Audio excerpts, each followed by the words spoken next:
Sali Berisha premton auditim të 12 viteve të qeverisjes së Edi Ramës për të zbuluar korrupsionin, abuzimet dhe se ku kanë shkuar paratë e shqiptarëve.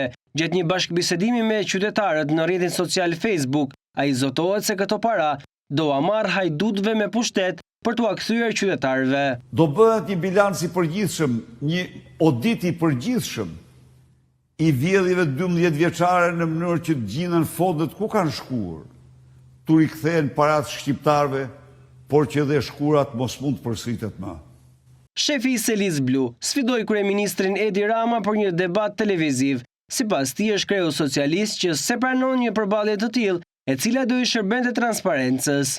Personalisht nuk kam refuzuar debate dhe mendoj se debati është detyrim për çdo politikan.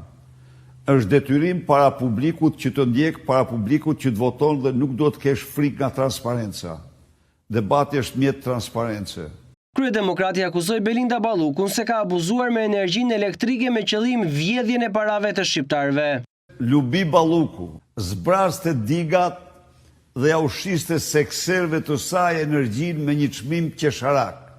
Seksert e Lubis që e blinin me 40 euro e shisin në bursë, ku mund ta shiste Shqipëria vetë me 160 euro.